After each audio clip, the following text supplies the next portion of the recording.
Coming up on Trailblazer Weekly, the softball team opened Rocky Mountain Athletic Conference play over the weekend with 3 wins. Senior catcher Jessica Gonzalez will stop by the show later to break it down and discuss her walk-off grand slam. Plus, the baseball team rolled to a series sweep over Montana State Billings, but needed some walk-off magic to clinch the sweep on Sunday. We'll chat with freshman infielder Tyson Fisher. He joins us later in the show. It's all coming up next on Trailblazer Weekly, so stay with us. It all starts right now. Live from the CEC studio at Dixie State University, it's Trailblazer Weekly with Carrick Segmiller.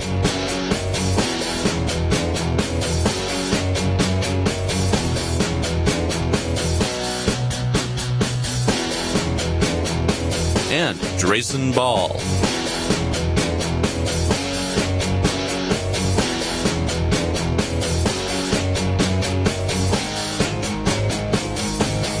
This is Trailblazer Weekly. We are live inside the CEC TV studios on the Community Education Channel, Radio Dixie 91.3, and the Dixie State Athletics YouTube page with another exciting edition of Trailblazer Weekly. I'm Carrick Segmiller, and joining me as always is three-point sharpshooter Drayson Ball. Carrick, I don't know why you're saying I'm a three-point sharpshooter. You get more threes than me. He's referring to we played a little pickup basketball last week, first time we've ever played together, and so, but it was fun to get out there. And I think we traded off threes pretty regularly. Yeah. So, but of course, you know us, it's kind of one of those beer league, type games where it's a 3-point line to 3-point line type of game. Yeah. So it's good to get out there. But I had to see if you could walk the walk, because you talk the talk every week about being a fantastic athlete, and I think I was only on the winning team like once or twice. So and you hit a lot of threes. You had a James Harden style step back, travel and all, and it step back three, and it was fantastic. It was a good time though. No, for real though. I was serious when I said that. 3-point sharpshooter. It was fun. Yeah, it was fun. We're playing again tomorrow, so you gonna be there? I'm definitely gonna be there. I can't just have a one and done performance. I got to make sure I can say that I'm consistent. We gotta make sure Drayson Ball is not a one-hit wonder. We gotta see if he can do it 2 weeks in a row. But spring has sprung. A very nice day out in St. George, getting out over the snow we had from last week, and a very great day so far, and hopefully a lot more of those to come this spring. I checked my 10-day forecast today. 60 degrees every day or higher. So I've been begging for it to get warmer, and now I'm probably going to start complaining that it's too hot. Can't ever be happy. Let's jump right into our weekend recap, shall we? Let's do it. The weekend headlines is what we're going to call this. The weekend headlines now. We picked a couple of the main stories, and we'll really break those down here inside Trailblazer Weekly, and then we'll have a little bit of a recap of everything else a little bit later in the segment. But a couple of big weekend headlines: men's basketball, another sweep; baseball. We're going to break those two down in detail, and then we'll give you some of the rest of the scores later. Got to try to condense this first segment a little bit because there's so many sports going on right now, Carrick. Can't hardly keep track of them all. But let's get things started with men's basketball. The Trailblazers return to Burns Arena after a 2-game road trip, needing a pair of wins to move into second place in the Rocky Mountain Athletic Conference, and they did just that, Carrick. We talked last week on the show about how important the game on Friday was against Regis. They really proved that they deserved to be in the number 2 spot with an 89-73 victory, kind of a convincing one to say the least, getting the double-digit victory there and to move into second place. Really just an all-around performance. You had big games from Matt Conway, Zach Frampton, and Julian Decree. You had a solid performance all the way around, including kind of a come-from-behind victory, if you will. They trailed 33-27 with 4 minutes left to go until halftime, and then they went on a big 15-8 run to finish off the first half, and started off the second half on a 13-0 run, really get them to propel forward to that 89-73 victory and secure a second-place spot in the Rocky Mountain Athletic Conference. It's a big win Friday night for sure, and that was the one that they went into knowing that got to get past Regis Friday, and then it'll still be a tough game Saturday night, but Regis was the one that they really, really needed the season sweep so that they could hold that tiebreaker over the Rangers and be able to try to claim that 2 seed. They almost got the help they needed. Regis almost lost, was this close to losing to Westminster Saturday night as well. If that would have happened, Dixie State would have been locked in to the number 2 seed regardless of what happens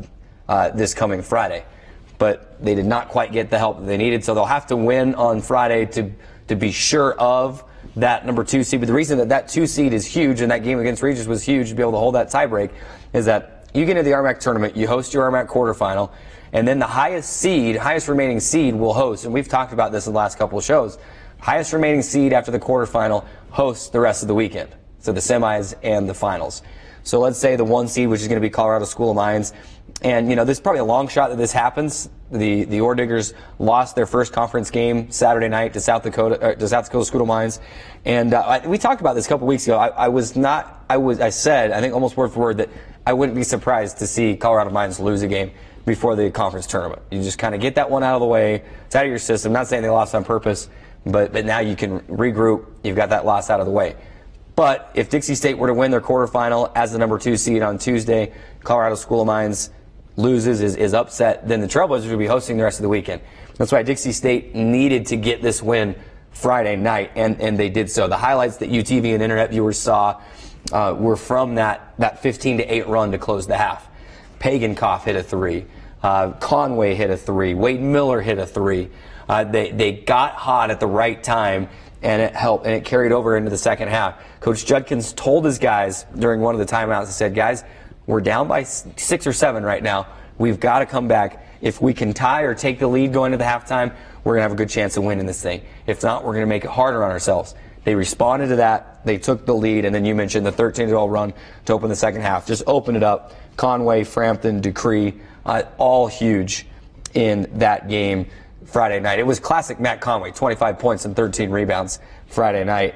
Dupree, what he is bringing to the table over this last half of the season has really been very important. You cannot overstate how valuable that's been. And Zach Frampton, signed at BYU out of high school. You're starting to see now, midway to late through this season, why he was, D1 prospect. He's all over the court, defensively, lockdown defender, shoots the ball, diving on the floor, getting loose ball, getting steals. Very valuable asset for this team, and that helped win this very, very important game Friday night. But of course, the Friday night win didn't mean anything if they can turn around and get the job done on Saturday as well. Yeah, no, Saturday was one of those games where there's not a whole lot to say about it. I mean, the Trailblazers did what they were supposed to do. They came out with an 87-55, 32-point victory over Colorado Christian. Not a lot to say. Like I mentioned, it's just one of those games where you're facing a team that's lower in the standings, have struggled a little bit up to this point in the Rocky Mountain Athletic Conference play, and you did what you were supposed to do. Matt Conway, like you mentioned, you can almost just pencil in him every single night for 22 and 9 just on a regular basis because he's that consistent. This game, though, however, not necessarily about Matt Conway. It was more about the bench production that the Trailblazers got. 58 bench points combined. Say that number again? That's a lot. 58 bench points of the 87 total points that were scored off the bench. That shows to me that, again, you're playing a team that has been struggling so far this season, but you've got players on the bench that can come in and be productive in a situation where, if you're playing a team that's got a loaded starting 5 or, 3 or 4 guys in their starting 5, that you can supplement that with a deep bench and come in and be able to produce off the bench. The Trailblazers, that second half in Friday propelled them to get off to a good start on Saturday, a 33-13 lead. With 8:48 remaining in the first half, and then they kind of had a little bit of a run there. Colorado Christian did towards the end of the first half, but just one of those wins for Dixie State where you say, yeah, they were supposed to beat that team pretty handily, and they did just that. Cameron Chatwin chipped in 15 points, and James Newbold 12 points. There was a dozen Trailblazers that scored in that game. Really, just an overall all-round performance from Dixie State. Interestingly enough, kind of funny, the only player who every player on the active roster right now played, and they all scored except Jack Pagankoff. He had a couple of shots and good looks. They just wouldn't stay down. But Eric Patton came in and scored 3 or 4 points. You mentioned Cameron Chatwin. He was named player of the game inside the locker room, the team's player of the game. He was our player of the game on the broadcast.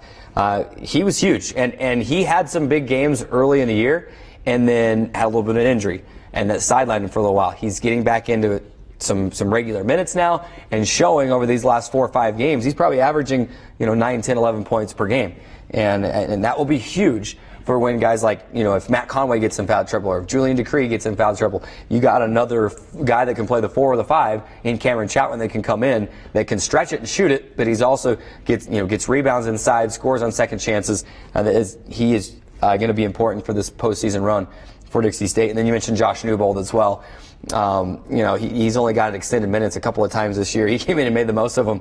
Came in and knocked down a 3 almost immediately, scored, had 12 points in the game. So it was just a fun weekend for Dixie State men's basketball. Now tied for second with Regis still. If the tournament were to start today, Dixie State would be the 2 seed because they swept the season series with Regis. They hold the tiebreaker over the Rangers. Westminster coming into town. That's right, Westminster, the in-state rival, coming into town this weekend on Friday. Only a Friday game this week, and then the regular season's over. Women's game at 5:30, men's game at 7:30. Pack the Burns. Be there and help represent the Trailblazers. And it's a big game. I mean, Westminster men are out of the tournament. All right, they're not going to make it. But Coach Parrish and Coach Judkins have a history. Coach Parrish coached at Salt Lake Community College, while Coach Judkins was at Snow College. They've been coaching against each other for a long time, and they coach their hearts out every game, but especially when they play each other. They don't like to lose to one another, so you better believe. Throw the records out the window. It's going to be a fantastic game on Friday. It's going to be a lot of fun, and Westminster would love nothing more than just come in and maybe destroy Spoil Dixie State's regular season. Knock them down to the 3 seed. You betcha there's going to be a lot on the line, even if a Westminster team is a little bit down this year. The Trailblazer women, at this point, I think are mathematically eliminated from the tournament. But they can do the same thing. It's that in-state matchup. They've already clinched a winning season overall. With a win on Friday, the Trailblazers can get to 500 in conference play. The Trailblazers haven't finished 500 or above in conference for the last 4 or 5 years. So it would be huge to be able to do that. Plus, to notch a victory over your in-state rival will be big as well. So big games coming up on Friday for men's basketball. The other weekend headline was baseball. The weekend sweep, you mentioned it in the tease to the show today. The sweep over Montana State Billings this weekend, and needed some walk-off magic to do it. Drayson, you said you had some good stuff, some good numbers about this baseball series this weekend. What have you got for us? The Trailblazers now 10-2 overall, looking like the Trailblazer baseball squads of old. Yeah, a lot of fun this weekend. I mean, you mentioned the walk-off home run. Tyson Fisher, we're going to have him on later in the show.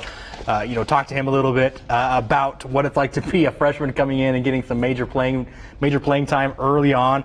This team is very, very unique. I think they've got a lot of solid pitching prospects. I'll get to that in just a minute. But their lineup right now has just been tremendous. They're averaging over 7 runs a game.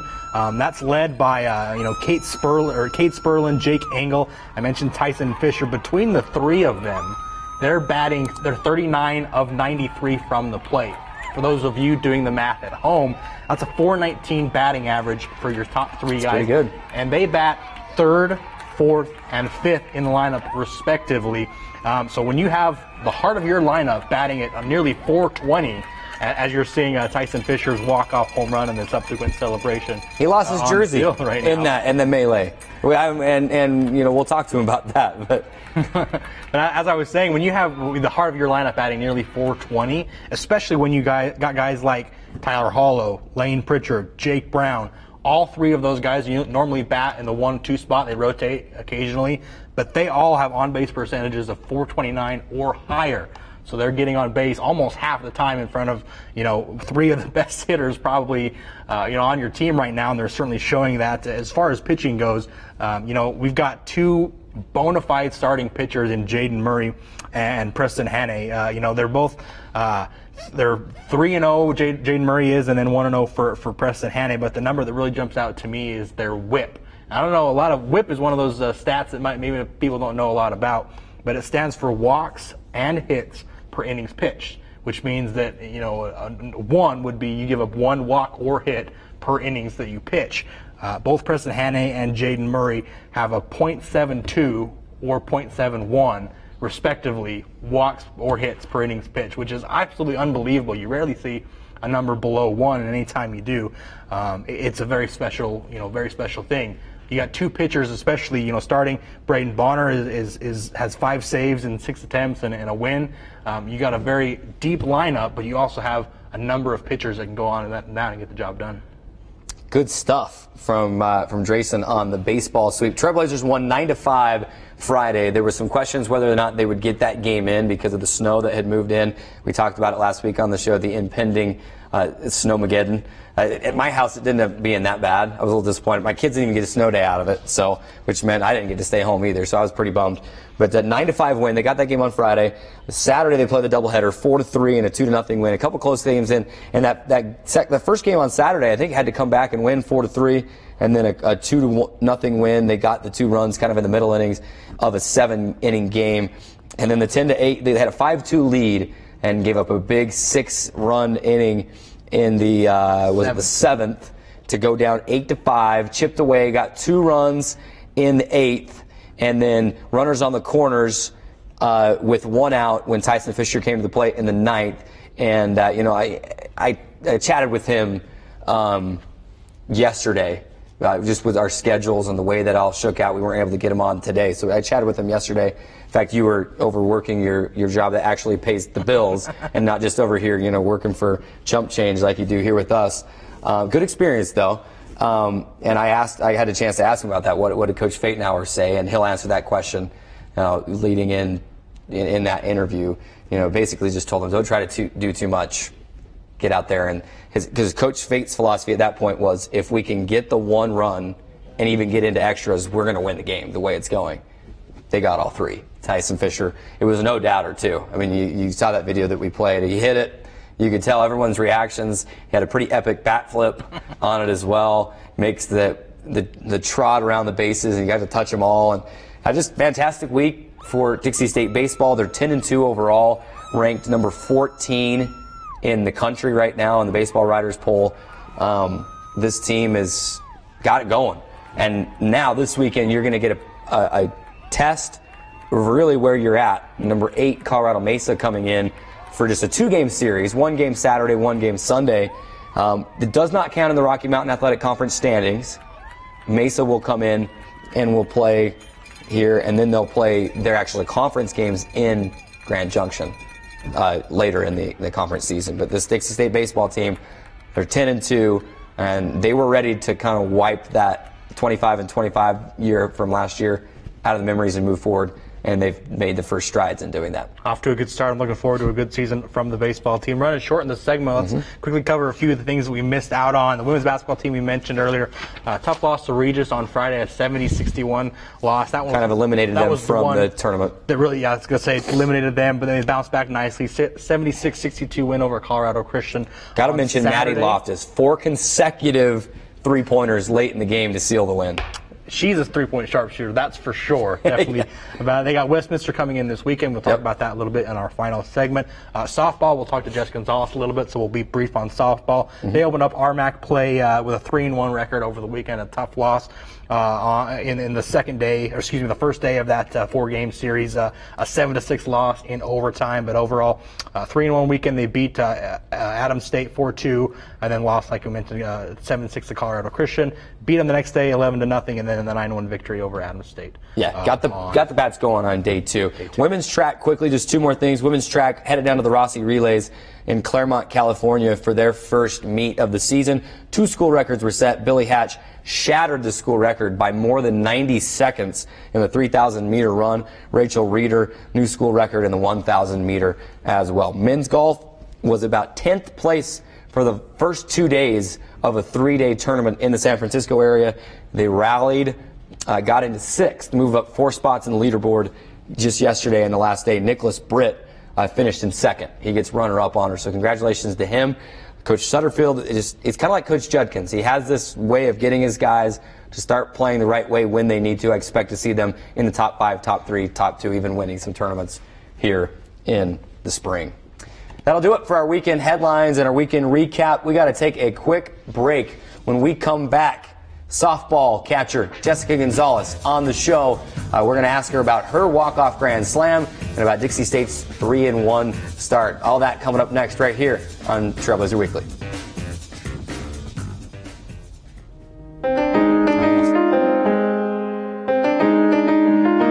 Do you think people like John McCain and other people would just sit there quietly on the sides, and that many Republican activists would refrain from registering their disapproval in the peanut gallery? Some might argue that Republican activist is an oxymoron. Oh, I don't think so. Okay. I think there's a lot of activism. Right.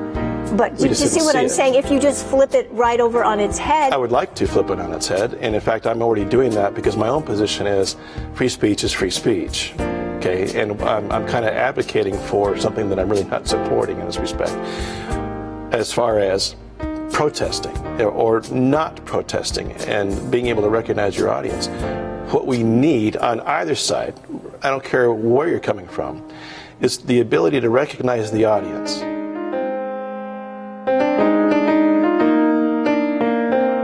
Trailblazer Weekly is presented by the Dixie State Campus Store, the official store for Trailblazer and Dixie State clothing, as well as cheap textbooks, discounted computers, and supplies for students. They're located in the second floor of the Gardner Center and are open from 8 a.m. to 6 p.m. during the week. Closed on Saturdays and Sundays? You can stop by any time because they'll be loaded with great Trailblazer swag all the time. The softball team is off to another great start, including a 3-1 record to open our MAC play over the weekend. And here to help us break it all down is senior catcher Jessica Gonzalez. Jessica, thanks so much for joining us on today's show. Thanks for having me. Yeah, obviously it's good to get the season started. Obviously, we said earlier in the show, spring has really sprung. It's a beautiful day outside, and it's always good this time of year to kind of get your season started. Talk a little bit about we're early in the year, obviously, but coming in as a senior. What makes this team maybe a little bit different from other teams you've had in the past? I feel like this year we have a lot of good team chemistry. Everyone loves each other and wants to play for each other, so that makes it easy to go out there and, play loose, have fun, win ball games. So that's something I really enjoy about this year versus previous years. You like I said, you're coming in as a senior, 3 years spent in the Pac West. Coming in this year in the new conference, the Rocky Mountain Athletic Conference. Has it been kind of a challenge for you to adjust to a new conference, being that you're just going to be here for 1 year, that you're so familiar with a previous conference? How's that transition been like for you? It's been difficult, in a way. I'm from California, so I'm not used to the colder weather. That's a little bit tougher to adjust to, but we're playing some tough teams. Clearly we dropped one, early in the season, but just getting back into it. Normally we start off with playing these teams and we jump into the Pac West teams, and the Pac West is a great conference, don't get me wrong, but this conference I feel like we'll be able to play harder, play better. We have a big target on our back this year, so like in previous years, we just got to prove it this year. So I only have 1 year in this conference, so I got to make an impact the way I can. A lot of people knew who I was in the last conference, so I got to do it this year with this one. We're chatting with softball senior catcher Jessica Gonzalez here in Trailblazer Weekly, and you mentioned you got that big target. It's not, you already had a big target being picked to finish first in the conference, and then we make the going D1 announcement. And I think in the past, everyone gave their best to Dixie State anyway, and now I think it's even more so that way. I'm sure you feel that as a player. So speaking of that new conference, you open up conference play this weekend here at home, 3-1, tough loss on Sunday. What was the mindset after that game going into Monday to try to turn things around? We just need to tighten things up. I feel like we went out there and we weren't playing our best. We were letting things drop. Weren't having the best at-bats, but I feel like we did a really good job of getting in the locker room and being able to, dial it in and figure out what we needed to do, the adjustments we needed to make at the plate, communicating on the field, making sure, we were doing out-count situations, stuff like that. But I think we did a good job of reeling it in and making sure that we came out better the next day. And it certainly, on paper, it certainly looked, a lot better the next day. A couple of run rule wins, 1 in 5 innings, 1 in 6 innings. And then, you got to turn around and play Colorado Christian right after that. So that was probably nice to be able to, come out and say, this team just beat us yesterday. We're not going to let it happen again. It's 7-0 in the 5th inning. The bases are loaded, couple of outs. Jessica Gonzalez, you come to the plate. What's going through your mind as you're stepping up to the plate, knowing that you just need a base hit or even a walk? The pitcher had already walked a couple batters, so even a walk at that point would have brought in the winning run. What was going through your mind as you stepped up to the plate, for that final at bat? You know, my teammates put me in like a perfect situation to be successful. You know, I mean, the worst case scenario, I go up there and strike out, which that obviously wasn't going through my mind. But like coach is always talking about, you know, it just takes one pitch, you know, one mistake, and we put a bat on it and make something happen. But my teammates did a good job of getting on base for me. So, I mean, for me, it was either something in the gap, a fly ball, you know, sac fly out in the grass. So I just went up there with the mentality of just put something hard on the ground or something hard in the air, you know, something that wasn't going to get anybody out. But yeah, so she ended up pitching me one pretty big, and I did what I could with it. So I'm not going to say that wasn't a bad thing, but you know, I enjoyed it. Absolutely. And for those of you listening and watching, Jessica hit a walk-off grand slam. That was a fun way to end the game. And won that game over Colorado Christian 11-0. That was her second home run of the weekend. I told you this before we came here on the show, before we came on the air too. I actually called that grand slam up in the press box, was doing stats, and I kind of cheat because every time there's a grand slam situation, I say, you know, so-and-so is going to hit a grand slam here, watch. And then when it happens, I'm correct. But I actually felt like I had reasoning, and we were talking about this too, is that the bases were loaded. She had nowhere to put you, and she'd been struggling finding the strike zone. She had to put it over the plate, and like you said, you know, she put one over there, and she probably wanted it back immediately, and you hit it out of there. So probably, yeah. Congratulations on that. Fun game there. Then you turn around and you get the win over Adams State that night, and you're to 3-1. So certainly a great start so far for your team. So it's been fun to watch so far, and now big series looming with Mesa already. There's nothing like having to go play the you know, your conference rival week 2 in very conference championship implication series. So best of luck over there. We're chatting with senior catcher Jessica Gonzalez from the softball team. Jesse, you've been put up monster numbers all season long. I mean, you're 10 of 28 from the plate, 357 batting average. You lead the team in home runs with 4. You're second place in RBIs with 13. You're hitting a whopping 821 slugging percentage, and you're getting on base about 50% of the time. Just having such a great year. What have you been doing so far this season that you've been able to see the ball well, or what's been kind of your process as to be able to put up the numbers that you've been doing? You know, I'm new to a lot of these pitchers, so it's making it easy on me because they don't really know what to do with me yet. But they'll find out pretty quick. Yeah, hopefully not. But just, you know, making sure I'm getting on plane, getting through the ball. You know, being patient in the box. You know, I mean, when I'm hitting in the middle of the lineup, they're not going to throw me anything, you know, very big off the start. But you know, and like being able to hit those mistakes, like coach always tells us, you know, we're only going to get maybe one at bat, one in a game. So being able to adjust to those situations and make it hurt when they make the mistake. So, you know, you mentioned you come from California, a place that's, you know, notorious for being warm, at least Southern California, notorious for being warm all year round. And then you come to St. George to play softball, and you're thinking, oh, we're going to have a lot of good weather, it's going to be warm, and all that stuff. But early in the season, you had to deal with a lot of weather, you know, even games being canceled for rain and even snow. What's it been like? It's the RMAC. As soon as you join the RMAC, the RMAC weather makes its way over here. That's what we've joked a while. But what's it like kind of being, you know, having to navigate, you know, rainouts and snowouts in St. George early in the season? You know, I'm from Central California, so it's hot over there, and I don't deal with snow at all. So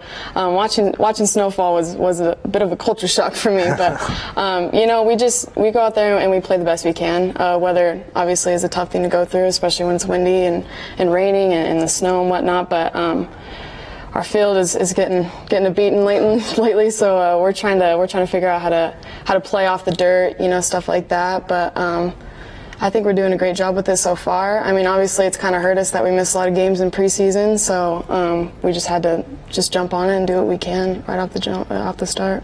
What's it been like? I mean, obviously, you know, moving games around, trying to get those games in, but it's not only that; it's practice as well. I mean, even before the season started, there was a lot of rain and even a few snow flurries as well. That you know, you're not just moving games around, but there were some practices that you lost early on. Just stuck to just the cages and just stuff.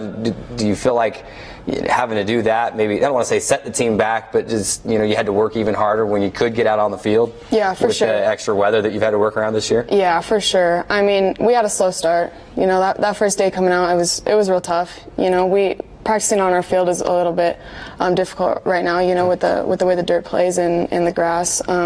But I feel like we did a really good job of going out there and, you know, doing the best we can with what we had.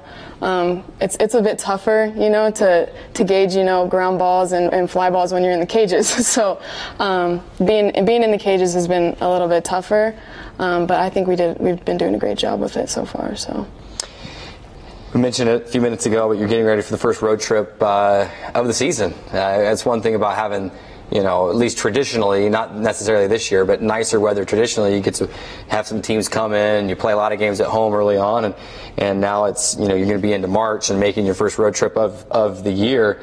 How does the week leading up to game day differ when you're going to be on the road, or does it? Obviously, that's one less week, one less day of full practice that you have, at least here on your field, because you got to take that travel day. But are there other things that differ? Does the mindset change a little bit when you're going to be on the road this weekend instead of at home? Not really. I mean, it's nice to have the home field advantage, clearly, but I feel like if we can go out there, they're going to let us practice on their field, so we'll be able to, you know, check the hops, check, you know, stuff like that. The advantages that they have on their field, we'll be able to see it too. So, I mean, for us, it's just, you know, getting as prepared as we can before we get on the bus and we get there, and do the best we can when we get there. So. We also talked about the series that is looming is Colorado Mesa. Both teams nationally ranked pretty close to each other in the rankings, picked 1 and 2 in the RMAC preseason poll.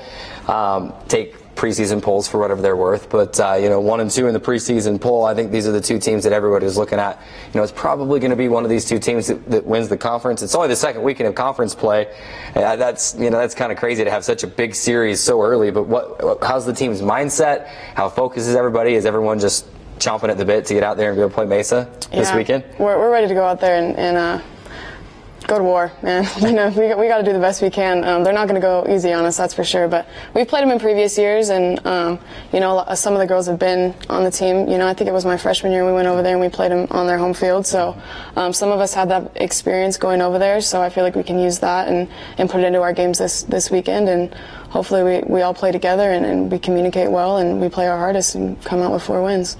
And one thing's for sure, 2 great teams going to be battling out on the softball field. Yeah, I kind of wish I could be there to see it. We got basketball. We got to attend to an in-state rival basketball game that we got to have Friday night. And but keep our eyes on the live stats and on the video stream if they have one. And it should be a great weekend of softball. It's rivalry week here in Dixie State University. It is rivalry week. Going to Colorado Mesa and then Westminster coming down here for basketball. Coming down here this weekend.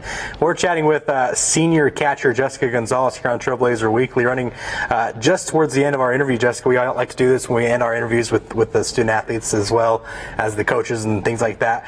Want to get you a few rapid fire questions, just kind of a no pressure type things. Let's start out with favorite. Who's your favorite either baseball or softball player, professional, collegiate, growing up, or who's been your favorite, either one of those? I was a big fan of Lisa Fernandez growing up. She was a pitcher, and oh man, she threw it hard. And so I actually had a T-shirt, and I met her in a restaurant, you know, when I was little, and I happened to be wearing it, and so she signed it for me. But oh man, that was one of the biggest moments of my life. I still have it. That's right. Yeah. That's exciting. Always fun to meet your idols. Favorite venue you've ever watched a baseball game or a softball game at? Or played in. Or played in, perhaps. I don't know. San Francisco Giants have a good venue.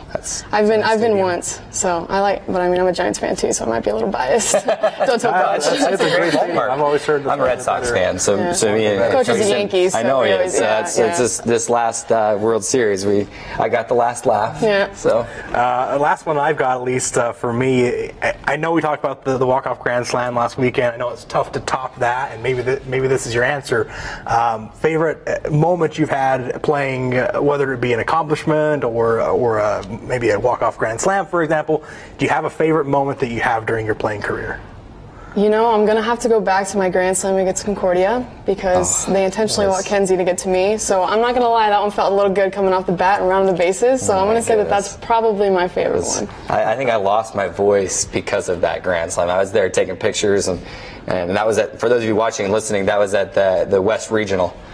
just this last season in Irvine, California, on Concordia's field, a place where they had beat you twice a couple of weeks prior, and then you all get the win the day before, and then that Grand Slam was the game-winning Grand Slam of the West 2 Regional, so that was amazing. I was screaming like crazy. I think I'm supposed to try to keep my composure a little bit as an admin of the school, but I was right there behind the backstop when you hit that one, and I had to kind of make my way away from the field a little bit so I could let out some screams and some yells. That one was awesome. I only had one rapid fire for you, and it's more of a would you rather, and I don't want to make it super easy on you here, so we got to take a Grand Slam or a home run out of the picture. But would you rather hit a double or throw out a potential base runner trying to steal second? That's tough because that's a momentum ender and a momentum starter. So, that's what I said. I had to take the home run out of the situation because that would have been too easy.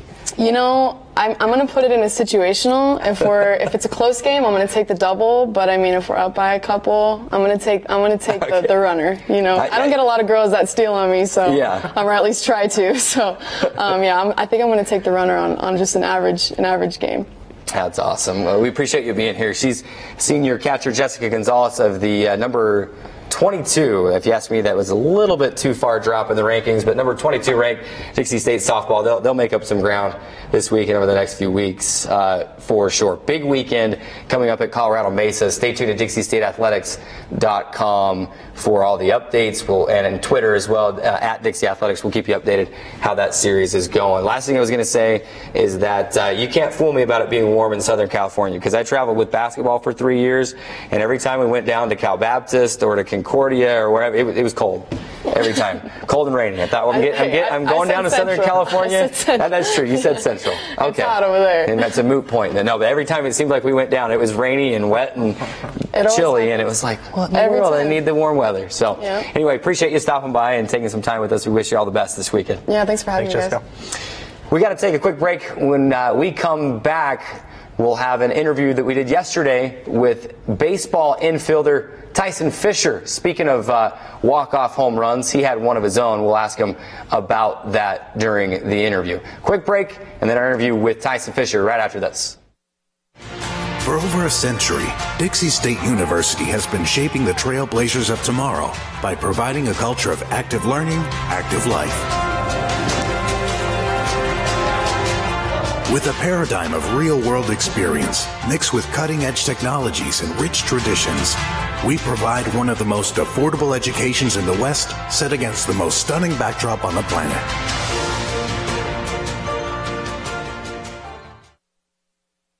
Trailblazer Weekly is the official show of Dixie State Athletics. You can keep up with all the Trailblazer athletic action with pictures, stats, and game recaps at DixieStateAthletics.com. While you're at it, don't forget you can follow our show on Twitter as well with @DSU Blazer Weekly. It's Trailblazer Weekly. It's just me. Drace is not able to make it for this interview, but he'll be back on the show here in just a few minutes. We'll break down this interview in just a few minutes. It's time to talk some baseball. We've got freshman infielder Tyson Fisher with us today, the freshman phenom, having a great start to the season. And he's no stranger to Dixie State baseball or to St. George. Grew up here in St. George, played his high school days at Dixie High School. And we're going to talk some Dixie State baseball. Tyson, thanks for having us on the show, for working us in your busy schedule between class and practice. We appreciate you stopping by. Yeah, man. Anytime. Big time start to the season. Let's just jump right into it. Obviously, like I said, you're from St. George. You're familiar with this area. You've seen Brucehurst Field, your whole life. Probably played high school games on it different times. Now it's your home field. What's it like having Brucehurst Field be home for you?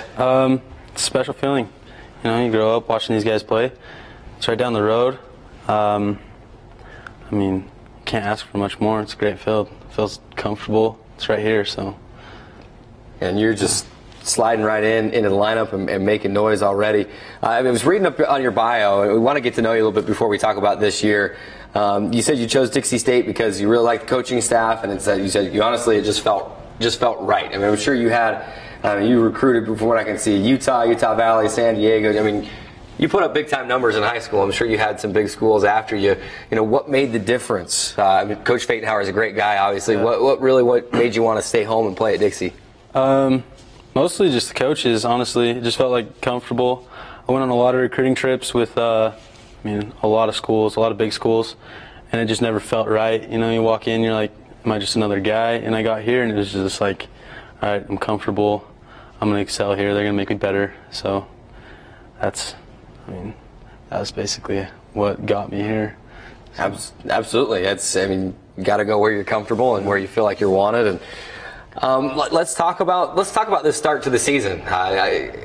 You're freshman and you're putting up big numbers. We'll talk about that in just a moment. I wanted to ask you though, what's the biggest difference that you've noticed so far between high school baseball and college baseball these first 12 games of the season? Everybody's faster, game's faster, pitching's better. Basically it's just another level. It's like going from like JV to varsity. It's just a big jump. So it took a lot of time to get used to. So we're chatting with Dixie State baseball freshman infielder Tyson Fisher here on Trailblazer Weekly. Tyson, not only did you're a slugger. We know that already, and we'll talk about you had a big home run a couple of days ago, and we'll talk about that in just a minute. But not only did you hit in high school, you were a pretty dominant pitcher on the mound in high school. Not pitching right now at Dixie State, obviously. Do you miss getting up there on the mound? Do you ever climb up there on the mound and say, hey, let me throw a couple BP sessions just so I can keep that arm loose? I give our pitching coach a lot of crap. I always, hey, when am I throwing my bullpens? And he just says, go grab your bat. Just don't even mess with it anymore. So, as of this year, I don't think I'll throw it all, but maybe in the future. I don't know yet. Just do whatever the team needs you to do. And that has been getting hits in a lot of them so far. Hitting 375 already. You hit 400 during the Montana State Billing Series and got your first 2 collegiate home runs. The first one was Saturday, if I'm not mistaken, correcting the doubleheader. Yeah. And then the big one Sunday. Obviously, that's the elephant. I don't want to call it the elephant in the room because it's a good thing, but walk-off home run Sunday to clinch the series sweep against Montana State Billings. You've hit tons of home runs in high school. It's hitting a home run's not anything new to you, but it was your first walk-off as a college player. Take me through that at bat. First of all, it's 8-7. You got runners on the corners. How many outs were there? There's one. There's one out. So that's right. I was over at softball, running the stats at softball, and we were trying to pay attention to the live stats for baseball and see what was going on. Did Coach Fatenauer say anything to you, or hitting coach or anything on your way up to the plate? Take me through. I'm sure you've gone through this a couple of times already, but take me through that at bat. You only saw one pitch before the one that you sent out of there, but take me through it. What was going through your mind? What was said to you before you got to the plate? First I'm standing in the dugout, and I'm like, am I even going to get an opportunity here? I've got Engel in front of me. He's hot. I got Harper in front of me. He might just end the game there. But then, walking up there, coach calls timeout, and I'm like, please just don't pinch hit for me. I want this moment. And then he told me just not press. Don't try to do too much. Just get that one run. And I saw a first curveball, I sat fastball, and he threw me another slider that just sat up, and I hit it. So. And we just saw the video that was courtesy of the Dixie State baseball Twitter account, and from the sound of it and from your reaction, it was a no-doubter. Oh yeah. As soon as you hit it, did you know as soon as you made contact with that thing that you were going to basically be able to just trot around, touch them all? Yeah. As soon as I hit it, you kind of know when you score up a baseball, and that one felt really good. So, yeah. So. That's what you told us. What's going through your mind as leading up to the at bat? As you're walking out there, take us through the emotions of hitting it out. You start your trot down at first base. What's going through your mind at that point? Honestly, I don't even know. I hit it. Didn't really get processed until I hit second base, and then I saw my team standing at home plate, and then basically just went black. Jersey came off. It was unreal. Yeah, we were going to ask you about that. We were talking about that before as we chat with Dixie State baseball freshman infielder Tyson Fisher. We saw the video, and you go into the mob. You jump into the mob at home plate. You're getting the water bottle treatment, everything, the whole 9 yards, and then it starts moving from home plate down the first baseline towards your dugout. And next thing you know, you emerge and your jersey's gone. So we were wondering, where it went? What happened? They just ripped it right off you? Just ripped it right off me. I don't even know where it went. I don't know how it happened, but I was soaking wet and cold and shirtless. So and it's been an abnormally cool winter here in St. George as well. So it's not like the sun's beating down trying to warm you up. That was, anyway, we were excited. Like I said, I was over at softball, so I didn't get to see it live, but we heard Steve Johnson on the PA just next door say something about a walk-off. So then we checked the live stats, and sure enough, it said 10-8. Saw that it was you. We were all excited, just pumped over there. What a great start to your college career. Let's talk about this year's team just a little bit. You've been, you grew up playing baseball. You've been part of little league teams, travel ball teams, high school teams. Now you're here at Dixie State.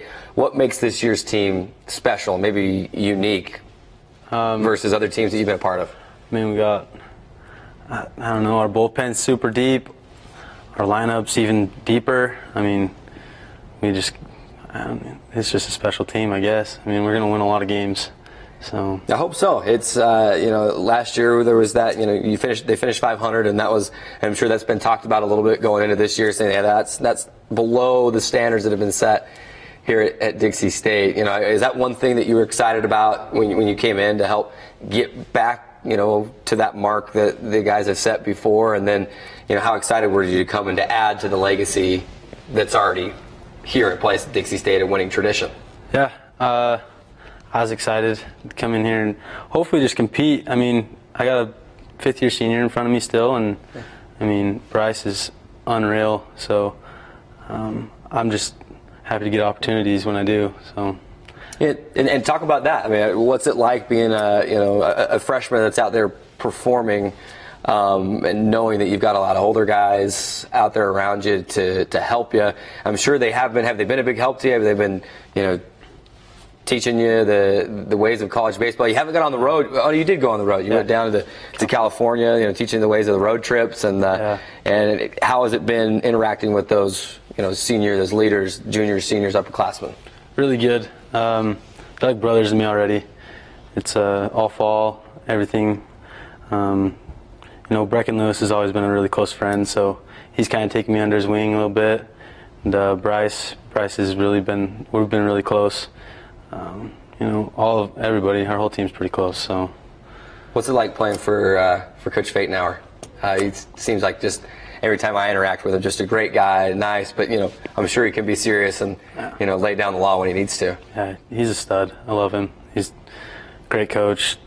He's awesome. I don't know what else to say about him, but he's a great guy. One of the best guys that you ever meet. This is Tyson Fisher, Dixie State junior infielder, or excuse me, freshman infielder. We don't want to skip those couple of years because we've got a lot of baseball to play between now and then. Here on Trailblazer Weekly, we appreciate you stopping by. Before we wrap this thing up, we like to play a little rapid fire question with everyone that comes on the show, and just easy stuff, fun stuff to help get to know you a little bit better. Favorite baseball player? Chris Bryant. Chris Bryant. Yeah. No hesitation there. No. What is it about his game that you like? I mean, he's right down the road. I met him, and dude's just a stud. He's great. He's a stud. I don't know. Favorite baseball team other than Dixie State, obviously. Who's probably your favorite team right now because that's when you're part of. What's your major league team? You got a team that you follow? Is it the Cubs too? Yeah, it's the Cubs. I mean, right. I liked them before they won World Series, so yeah. Good deal. Do you have a favorite moment? I know that's putting you on the spot, thinking about a lot of years of baseball, but won a couple state titles at Dixie High School, the walk-off home run here now. Is there one or two maybe that just stick out that you like to go back and think, man, that was awesome when that happened? The walk-off, of course, last Sunday. I mean, that's going to be number one for a long time. And, 2 state titles. That doesn't get much better than that. So. And one of them was a walk-off situation. Yeah, by a freshman. Yeah. That was pretty incredible as well. It was against Snow Canyon, my high school, so I'll let you have that one. But he's Tyson Fisher, Dixie State baseball freshman infielder. Appreciate you stopping by. Fun chat with you, get to know you a little bit. Congratulations on a great weekend, and we wish you all the best going forward, Tyson. Thank you. Radio Dixie 91.3. We don't play that. Nope, not that. A big fat no there. That's what we play. And stuff like that. On St. George's only alternative, Radio Dixie 91.3. Oh, and from 9 till midnight, we play this. I need a one dance. And this. Radio Dixie 91.3 FM. The Dixie State Stretch Internet Portal and the RMAC Network is your home for all Trailblazer athletics live streaming. Don't miss a second of the action. You can watch DSU games home and away at portal.stretchinternet.com/Dixie State. That's portal.stretchinternet.com/Dixie State. It's that time once again. It's time to put a bow on the show with our DSU Athletics weekend preview. Garrick, let's talk a little bit about the upcoming basketball games this weekend on Friday against the in-state rival Westminster. We talked about a little bit earlier in the show. The game means something for both teams. Yeah. Well, you know, it's different meanings like we talked about earlier, but for the women, bringing in Westminster, a team that, you know, beat you pretty handily up north to start the conference play earlier in the season, and certainly a team that you could, you know, go out with a bang and put a statement win at the end of your season. Like you mentioned, you know, good chance for them to get to 500. They haven't been a 500 record for a couple of seasons. And then obviously for the men, it's one of those, you know, you got to go win this game to make sure that you solidify a second seed, or I guess a number 2 seed in the Rocky Mountain Athletic Conference tournament. You know, you obviously have to win this one or hope that Regis loses against Colorado Christian, but you obviously, you know, you want to take care of business here this weekend against an in-state rival like Westminster and go into the conference tournament really with a bang. 100%. It's big games for both teams. The Trailblazers on the men's side, like you said, they're right there. With a win, they're the 2 seed. And that's big because, like we talked about earlier, if you're the 2 seed, first of all, it's not just important because you could possibly host if the 1 seed loses in the quarterfinals. But the higher seed you are, I mean, I talk about, you know, conference tournaments and, you know, national tournaments for dummies 101. You know, maybe that book exists. I don't know if it does or not. But, you know, obviously the higher your seed, you're playing a lower seed. Although I'm already on record saying that I'm not, there's not any of these teams in the men's side in the top 8 that I'm 100% comfortable that I can just sit, you know, and kick back. You know, that's why, you know, in a 16-team league, in the top 8, you know, you're in the upper echelon of the conference. It's going to be a tough opponent that you're playing. You're going to have to take them seriously, and there's going to be no easy games. But first of all, the higher your seed, the lower, you know, seed of your opponent. The second of all, there's that if Colorado School of Mines were to lose, you could possibly get to host. And so you want to be the 2. Dixie State wants to go in as the 2, which is considering that at one point in this season, Dixie State, they're 17-8 right now. They've won 12 in a row. Trailblazers were 5-8 overall. And the fact that the Dixie State has played itself into the number 2 seed right now and has the possibility to clinch that on Friday is pretty incredible. And it's a credit and goes to show what Coach Judkins does year in and year out. He's got that January, February mojo. Whatever he's eating for breakfast in January, February, I need to jump on that train because he knows what buttons to push and what strings to pull and get his teams to play the way they need to play. So the Trailblazers in second place right now, tied with Regis, and a win over in-state rival Westminster would put them locked into the 2 seed by virtue of the tiebreak with Regis. Regis is probably not going to lose to Colorado Christian on Friday. They're playing for that 2 seed also. So you can't count on others to do the job for you. You got to take care of it. In the matchup up in Salt Lake City, we were there. We called it for Radio Dixie 91.3. It was back and forth. Dixie State, you remember, had, and this is a totally different Dixie State team than right now. Just the way they're playing everything. You remember in that game, though, the Trailblazers were right there. It was neck and neck, and then they had about a 5 or 6 minute stretch where they didn't score. Hopefully you won't see that in a game like as big as this weekend is. But it's a team that, like I said earlier, you throw the records out the window because these 2 coaches, Coach Parrish and Coach Judkins, they want to beat each other. and Westminster knows that this game right here is their conference tournament. And what better way for them than to drive down I-15 and to grab a win in the series sweep over Dixie State. So the Trailblazers taking this game very seriously. It's the in-state rival, the 2 seed on the table. For the women, you have the opportunity to finish at 500 in conference play. And if you win, I think if Trailblazers win they beat Westminster, who is in second place in the RMAC right now, that might bump them up a little bit, and then you end up being maybe that first team out.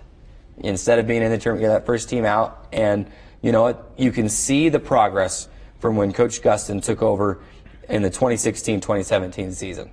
You can see it. He built the team the way he wanted it to.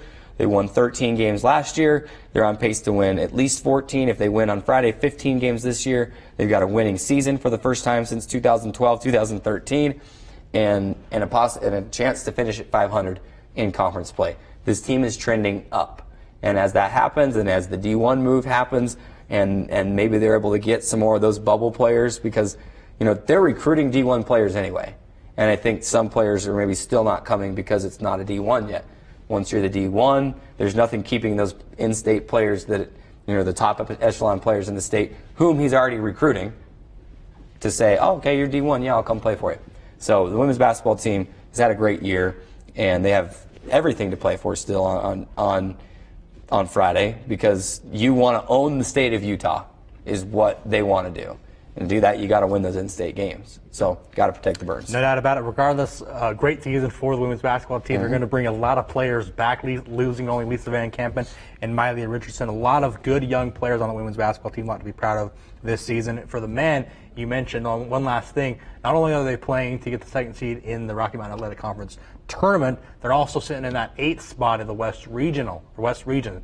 So you obviously want to be able to stay in that spot or even climb a little higher. If you lose on Friday and then go into the tournament limping a little bit, there's a chance you might get bumped out of that bubble spot of the 8th spot there. Moving on to softball now. They have a huge series coming up this Saturday and Sunday with one of the long-standing rivals of the school, Colorado Mesa.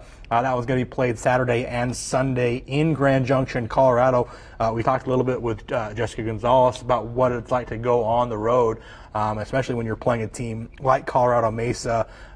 They're always good, and they're good again this year. It's going to be a really good matchup between two tremendous teams, and you know, it's going to be one of those things where we're early on in conference play. This series here, even though it's a dozen games into the season, this is certainly one that could shape the landscape of the top, 1, 2, 3 teams of the conference going forward. And we're not even halfway through the season yet. So it's going to be certainly a very key, critical matchup, and I can't wait. I'm looking forward to it to see what they do against Colorado Mesa in Grand Junction. It's going to be fantastic. And I just checked on their website. They are going to live stream the game, so you can watch it, and we'll have those links for you at DixieStateAthletics.com, live stats as well. But the conference schedule was already set when the coaches voted on the preseason poll. But I wonder if there still wasn't a moment of, man, is it a little bit of a bummer to have the 1 and 2 team in the Rocky Mountain Athletic Conference playing their conference series the second weekend? I mean, this is like an end-of-the-year series right here. And so it's huge. You can't overstate how big this is. Right now, Colorado Mesa just rolled against Fort Lewis. They're 4-0 in conference. Dixie State's 3-1.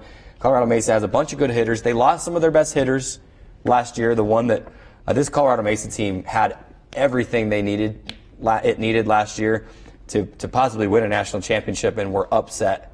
They only lost 3 games all year last year, and were upset in the regionals that they hosted. In fact, they weren't even playing on championship the last day. Their staff had to host the last day of it without Colorado Mesa being able. But they have the preseason pitcher of the year in Kimberly Herring. She's 5-1 already this year. There's going to be good pitching in this game, in this series. Fantastic hitting, and I'm very excited to see what this will bring. You've also got baseball playing Colorado Mesa. This is not the RMAC series yet, but it will be a preview, and it will be a measuring stick and a test to see where this baseball team is really at. Colorado Mesa, if I'm not mistaken, in baseball ranked at number 8 right now. Dixie State has moved up to number 14 with their 10-2 start. And so it's a top 15 matchup. You get 1 game Saturday, 1 game Sunday, throw your best 2 pitchers at each other, and let's see what happens. And two heavyweight fighters out there, and it'll be a big preview for what you'll see in the conference season. Men's golf over the weekend will also head down to California again. They'll play the tournament hosted by UC San Diego. So there's your weekend preview. You talk about Colorado Mesa, the baseball team. You mentioned the softball 4-game series early in the season. Baseball 4-game series to close out. And that's season. what I'm saying. I feel like that's where that series belongs. Maybe 1 and 2 on the line, and you're playing that series. That's just a me thing. I don't like to see. And they make these schedules years out, so it's not like they knew what they were doing. But I like to see, Dixie State, Colorado Mesa battling for conference. And there's a few other teams. Colorado Christian's back home thinking, we beat Dixie State once, so maybe we can go in, we can beat Mesa too. And so, so it'll be, I just don't like to see that early, but it'll be interesting. Both teams will have to be on their A game. Going to be fun. Make Second sure you weekend watch of conference play. So stay tuned to DixieStateAthletics.com for all the recaps and the results from this important weekend. Our time is gone. Another edition of Trailblazer Weekly is in the books. Remember, you can watch the show anytime on demand at youtube.com/Dixie State Athletics. For Drayson Ball and the entire CEC TV crew, as well as Martin Kelly in the Radio Dixie 91.3 studio, I'm Kerry Segmiller. Thanks for making us part of your day. We will see you next week. Go Trailblazers.